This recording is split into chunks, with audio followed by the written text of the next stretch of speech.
So I want to share a few points today in our video, and starting with the Mitteler rebbe, who teaches kuntres. So this woman, Mila Schneiderman, she transmits it. We learn it together with a few other women. It's excellent. In a class called Inner Fire. And we learned that the foundation level, by the way, the inner fire is for a demanding, ever-yearning, restless soul.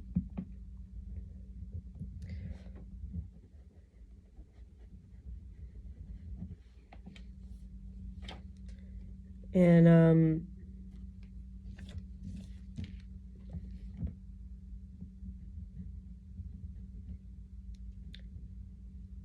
like this, she talks about how the foundation in the levels would be like rock bottom. It's our initiation. It's when it's not fancy, it's very simple, it's peace. It's a peace where we return to essence and commit to Hashem, to our God, Creator, Lord, Maker. Leap of faith that we take, we believe beyond understanding. In number one, there's oneness, so it's universal goodness instead of not enoughness that pits me against others in a separation. Two, there's a sense of eternality, where we let go of instant gratification because there's a bigger picture. And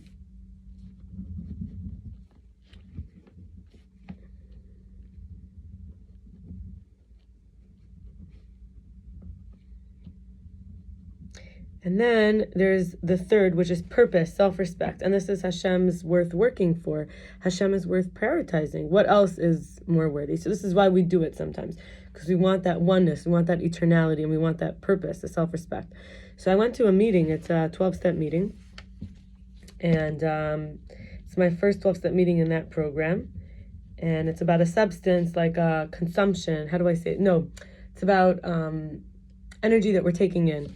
And I was thinking about how, rooted in my desire, like this thing started when I was a teenager, and I haven't been using it all along, but for company and for peace or security of like, just in case I have that, in order to satisfy myself, to prepare for rejection, which is this suspicious, paranoid version of me that, I wanted to be done with the roles, with the suffering, with dependence. And I didn't even get enjoyment from it. It wasn't like something that got me high.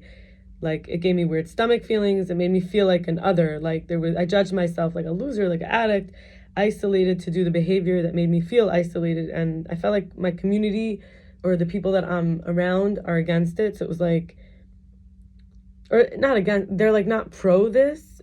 I mean, some might be against. So that like, I felt like I have to hide it. And also, I want to broaden this and say there's times where it's like a smell or it's visible, like some of the things we do, we can't really even hide. And so I feel like I stayed around certain people who normalized it to excuse it as a necessary thing. Maybe it's sacramental or spiritual use, or like I could claim it's like a medicine, because I'm like, I could be around sick people. But even if I get acceptance from them, it was like a habit. So I wanted so I haven't been taking it in, but for a few weeks now, but I wanted to. I wasn't taking it in consistently, but every so often, like I said, for company or peace, or I felt like, or just in case. So this and I'd stopped it many times. But I want to get to the deeper issues because I always went back to it, even when I stopped for like 2 years or whatever. And most recently was like a year after. I remember because of an event of someone's anniversary of death, a year after, someone gave me like a little bit from them, and then with someone else, and then eventually it was like, just because I was like numbing myself from a rejection with someone, a person who had toxic issues beyond my control and level. And the Alter Rebbe talks in the Tanya about one who has the opportunity to forewarn another sinner and fails to do so is actually called wicked. This is in Shavuot, chapter 6. Even more so, the one who neglects doing any positive law which he's able to fulfill, and for example, anyone who's able to study Torah but doesn't, the stage is applied to that person that he despised Hashem's word. That soul should be utterly cut off. So we're trying to say here that, like, maybe for someone else, what the Torah was trying to share was that, let's say that we get in touch with that inner restless soul, that ever-yearning, ever-demanding restlessness that could live in us. Maybe I was going to something for that, but actually, Alter Rebbe teaches that, using that using that as an excuse could be making us a sinner or wicked. Why would I want to do that if it's only harming myself? In other words, I could be doing more. Instead of like turning away from something not so great or using my energy to go for that, I would be able to go do the positive things, learn Torah, learn the truth, and hang on to Hashem's every word, kind of where I could grab it. Energy is not just and also like in connection, like I found this Instagram post by reflective _reality _now on Instagram, that energy isn't just given, it multiplies when two people reflect it back and forth. So amplifying it basically. And so I was really, sometimes this yearning is like, even for like, we think it's a person, really with Hashem though, like it's a back and forth which gets bigger and bigger. Like, so Hashem is our primary relationship, and like with our maker, and then all our relationships are premised on that. So it's this idea of amplifying the energy by giving it to someone who's also giving it back and forth, building energy amongst ourselves. And this is what we might think of as the utopia, that real oneness, that eternality, that purpose, that self-respect we mentioned as the initiation, the foundation. It's mutual support and care. It's an alchemical connection of exchange where both are freely giving. If we would all do this together, humanity would take another step, evolutionarily speaking, into that one. And that really is what Mashiach consciousness is all about. There was a man who I was involved with, not in a romantic way, although I felt like his energy was going there. And his name is Avraham Eliezer Rieber. I felt he wanted me to love him, as if I would be like he was craving love so badly. He wanted me to love him, but I don't know. I told him I don't feel he's emotionally available to love me, but I learned a lot from our conversations. So I learned about what it means being judged for being unmarried, used to having people project desperation, needing the upper hand, and also that needing trust is reciprocated, like home, time apart, greetings, also rejecting before rejected, trying to get back up before left stranded, devaluing before being devalued, and giving up before failing. I'm sick of always being the first to initiate. I felt like I was willing to take in some of the energy to talk to him about it, and it has to do with inadequacy. So this wanting more from the relationship. You could see it's like never being satisfied, always wanting more. So like, am I going to be rejected? I have to do something to prevent rejection. Is someone going to project desperation on me? Are they reciprocating my trust? And he even has this energy of like bouncing back and forth. But in order to feel emotionally safe, sensitive, non-judgmental, like, we appreciate being given clear signals. It's a lot of power, actually. Someone's giving you power when they give you clear signals, because they're not trying to have the upper hand. And someone could still care even when being far away and distant. But and also it's like there's good roommates, partners. You have to agree to a lot, right? And somebody might self-deprecate to avoid the sting of criticism potentially from others. I noticed he would do that. Or like that was how he might have managed.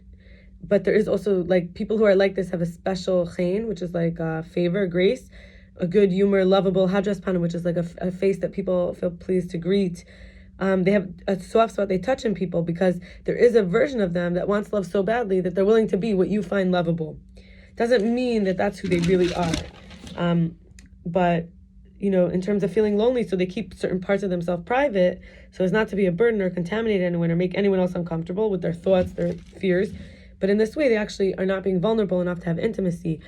But there is that humility, willing to admit mistakes, be without recognition or credit, receive and acknowledge the truth, the wisdom, up to a certain point, except when it gets threatening. The fear that maybe they're just average, they're not special or gifted, maybe even stupid or not smart enough. But we could look at this also as somebody who's willing to be like, when their needs are met, when this person feels loved and safe, they become generous and cheerful and a leader, because they could relate to everybody who's feeling not enough, and they could bring out the enoughness in everyone with devotion and service and companionship and attention, and even with possessions and money. And we'll stop here, and I wish everybody a Shavua Tov and Mevorach, with people who bring out the best in us, and where we could be humble and spacious and rest. I feel this week we're called to rest and be warm on the inside, and warmth, and people who feel connected, and where things feel like rest, like we said, restless, where we feel satisfied, where we feel at ease, and we recoup, and we're able to keep track of, the inner workings of where we're up to, and what we still want to accomplish.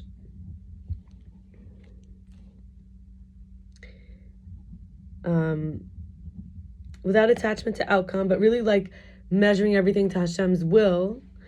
In how I would reword what I'm saying right now is like to be able to know Hashem's will for us and to the power to carry it out, to not take it too personally and just sort of like vibe with that, like, and let it channel through us, and maybe not feel dependent that we have on anyone where we have to point a finger and call them names or see them as disabled, but rather like, this person can't give me what I want, but I could give myself that. But maybe it's Hashem, like, who wants me to give it to Hashem. Like, maybe I feel, God forbid, that Hashem's not doing enough. So then I end up feeling like I'm not doing, like I'm not enough, or like the world's not enough.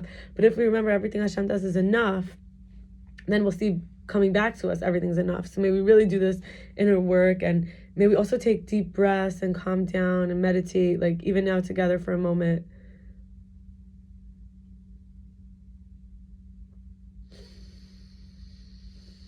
We keep returning to the breath and the presence meditation, the body, the oneness, the eternity, the purpose, the self-respect. May we value ourselves, not to lie to ourselves. May we be real.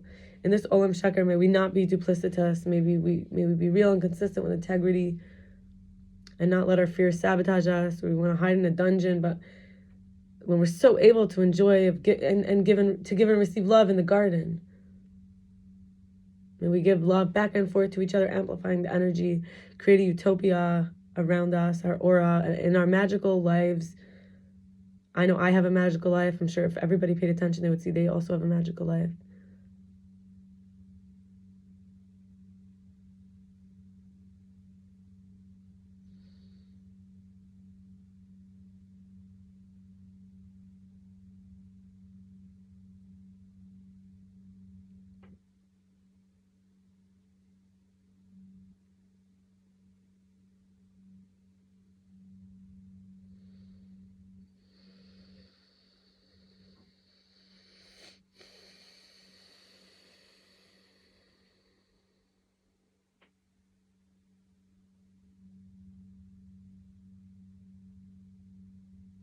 May we have abundance of food. May we have full recovery.